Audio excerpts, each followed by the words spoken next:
وذكر فإن الذكرى تنفع المؤمنين۔ بہرحال میرے عزیز دوستوں بزرگوں، یہ مہینہ تو بڑے آب و تاب کے ساتھ، بڑی رحمتوں، برکتوں، سعادتوں اور مغفرتوں کے ساتھ ہم پر سایہ فگن ہوا تھا۔ اب یہ مہینہ ہم کو داغ جدائی اور داغ مفارقت دے رہا ہے۔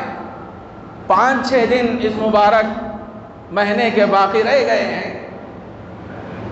رمضان کے اختتام سے پہلے ہم کو ایک کام بڑے اہتمام سے ادا کرنا ہے، وہ صدقہ فطر کی ادائیگی کا اہتمام کرنا ہے۔ صدقہ فطر یہ روزوں کے اختتام پر واجب ہوتا ہے، اور صدقہ فطر کی بڑی اہمیت ہے۔ رمضان کے اختتام کو 2 دن باقی تھے، نبی اکرم صلی اللہ علیہ وسلم پر قرآن مجید کی آیتیں نازل ہوئیں، قد افلح من تزکا وذکر اسم ربہ فصلی۔ ان آیات کے سلسلے میں کثیر بن عبداللہ بن عمرو بن عوف عن ابی عن جدہ کی روایت ہے کہ حضور اکرم صلی اللہ علیہ وسلم سے پوچھا گیا کہ اس آیت کا مصداق کیا ہے؟ نبی اکرم صلی اللہ علیہ وسلم نے فرمایا کہ اس آیت کا مصداق صدقہ فطر ہے۔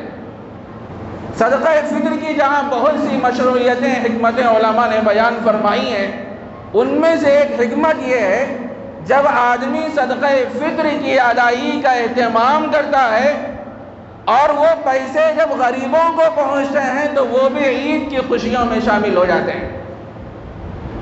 نبی اکرم صلی اللہ علیہ وسلم کو اپنی امت کے غریبوں کے بارے میں کتنی فکر رہا کرتی تھی۔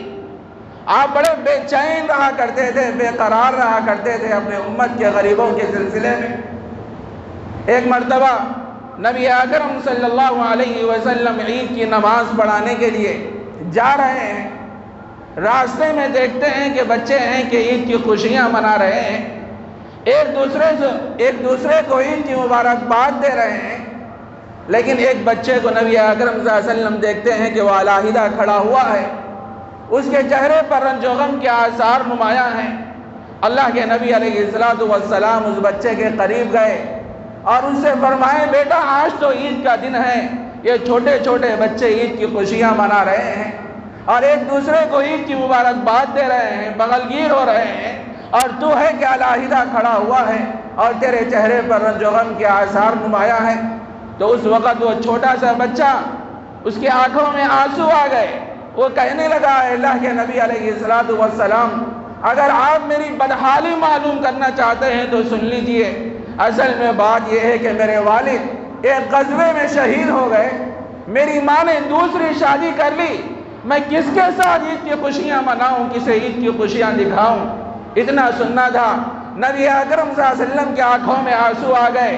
آپ نے فرمایا، بیٹا کیا تجھے یہ پسند نہیں ہے کہ محمد تیرے باپ ہو جائیں، عائشہ تیری ماں ہو جائے، حسن و حسین تیرے بھائی ہو جائیں، اور کیا تجھے یہ بات پسند نہیں ہے؟ اتنا سنتے ہی وہ بچہ خوشی سے کھل اٹھا۔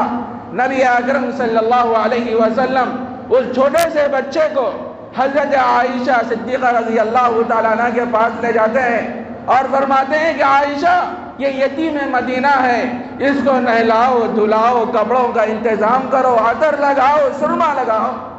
جب بچہ نہا دھو کے تیار ہو گیا، کپڑے پہن لیا اور عیدگاہ جانے کے لیے کچھ قدم ڈالنا چاہتا ہے تو اللہ کے نبی علیہ السلام اس بچے سے فرماتے ہیں، بیٹا آج تو پیدل نہیں چلے گا بلکہ میرے کندھوں پہ سوار ہو کے عیدگاہ جائے گا۔ اس کے بعد اللہ کے نبی علیہ السلام اس چھوٹے سے بچے کو اپنے کندھوں میں بٹھا کے عیدگاہ لے جاتے ہیں۔ راستے میں وہی بچے ملتے ہیں جو آپس میں عید کی مبارکباد دے رہے تھے۔ انہوں نے دیکھا کہ یہ چھوٹا سا بچہ نبی اکرم صلی اللہ علیہ وسلم کے کندھوں پہ سوار ہو کے عیدگاہ جا رہا ہے۔ بچوں میں سے بعض بچے کہنے لگے، ارے تجھے معلوم بھی ہے کہ تو کس کے کندھوں پہ سوار ہو کے عیدگاہ جا رہا ہے؟ تو وہ بچہ کہنے لگا، ہاں مجھے معلوم ہے، اصل میں بات یہ ہے کہ نبی اکرم صلی اللہ علیہ وسلم میرے والد ہو گئے، عائشہ میری ماں ہو گئی، حسن و حسین میرے بھائی ہو گئے، اللہ کے نبی ہیں کہ مجھے کندھوں پہ بٹھا کے عیدگاہ لے جا رہے ہیں۔ اتنا سنتے ہی بچوں میں سے بعض بچے یہ کہنے لگے کاش ہم بھی یتیم ہوتے، اللہ کے نبی علیہ السلام ہم کو بھی کندھوں پہ بٹھا کے عیدگاہ لے جاتے۔ اس کے بعد اللہ کے نبی عیدگاہ پہنچے، وہ بچہ نیچے بیٹھنے لگا۔ نبی رحمت صلی اللہ علیہ وسلم نے اس بچے سے فرمایا بیٹا آج تو نیچے نہیں بیٹھے گا بلکہ میرے ساتھ منبر پہ بیٹھے گا۔ حضرات صحابہ سے خطاب کر کے آپ نے فرمایا انا وکافل الیتیم ہاکذا، میں اور یتیم کی کفالت کرنے والا قیامت میں جنت میں اس طرح قریب ہوں گے جیسے ہاتھ کی دو انگلیاں ایک دوسرے سے قریب ہوتی ہیں۔ یتیم کی کفالت کرنے والا قیامت میں جنت میں مجھ سے اتنا قریب ہوگا جیسے ہاتھ کی دو انگلیاں ایک دوسرے سے قریب ہوتی ہیں۔ میرے دوستو، نبی اکرم صلی اللہ علیہ وسلم نے اس عمل سے پوری امت کو یہ تعلیم دی، ہر حال میں غریبوں کا خیال رکھنا، ان کے دکھ درد میں شریک رہنا۔ کسی شاعر نے کہا ہے ہم درد بن کے درد نہ بانٹنا تو کیا جیے، ہم درد بن کے درد نہ بانٹنا تو کیا جیے، کچھ درد دل بھی چاہیے انسان کے لیے، مرنا بھلا ہے اس کا جو اپنے لیے جیے، جیتا ہے وہ جو مر چکا ہو غیر کے لیے۔ مرنا بھلا ہے اس کا جو اپنے لیے جیے، جیتا ہے وہ جو مر چکا ہو غیر کے لیے۔ میرے عزیز دوستو بزرگوں، ہم تو اپنے پیسوں میں مست ہوتے ہیں، مگن ہوتے ہیں اور ایسیوں کے گھروں میں ہم رہتے ہیں۔ کتنے مجبور اور لاچار لوگ ہوتے ہیں جو ایک ایک وقت کے کھانے کے محتاج ہوتے ہیں، افطاری کا ان کے پاس انتظام نہیں ہوتا، سحر کا ان کے پاس انتظام نہیں ہوتا۔ ہمارے بچے تو عمدہ کپڑے پہنتے ہیں، اچھے اچھے کھانے کھاتے ہیں، لیکن ہمارے بازو میں رہنے والا ایک پڑوسی ہوتا ہے جس کے پاس نہ کپڑے ہوتے ہیں، نہ کھانے کے لیے کوئی چیز ہوتی ہے، نہ افطاری کا انتظام ہوتا ہے۔ اگر ہم ان کی مدد نہیں کریں گے تو میرے بھائی بھی کون کریں گے؟ قیامت کے دن پوچھیں گے اللہ تبارک و تعالیٰ، ارے تیرے پاس ایک بازو میں ایک محتاج تھا، ایک سائل تھا، ایک تندرست تھا، ایک پریشان حال تھا، اور میں نے تجھے مالدار بنایا تھا، پیسے والا بنایا تھا، اور تو اپنے بازو والے کا خیال نہیں کیا۔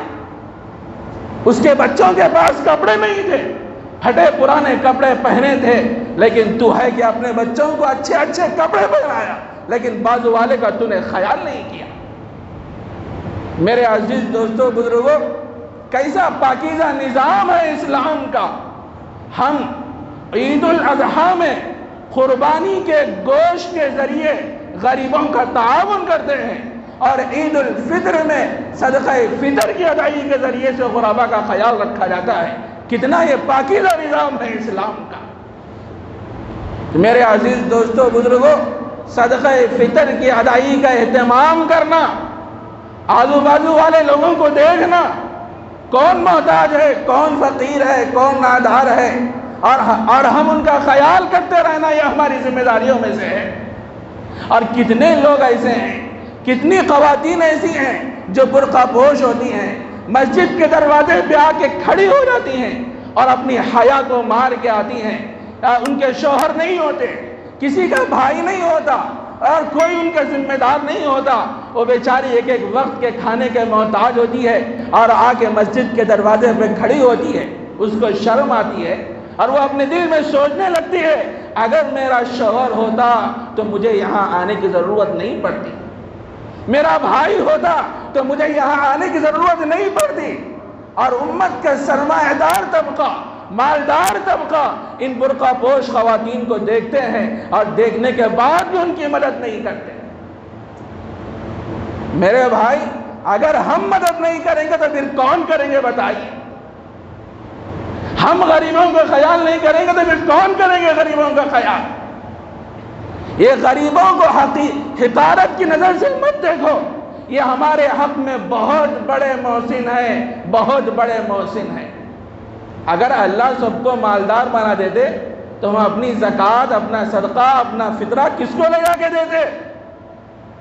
قرن اولیٰ کی بات ہے، حضرات صحابہ لاکھوں روپے کی زکوٰۃ لے کے جاتے تھے، لیکن کوئی غریب نظر نہیں آتا تھا۔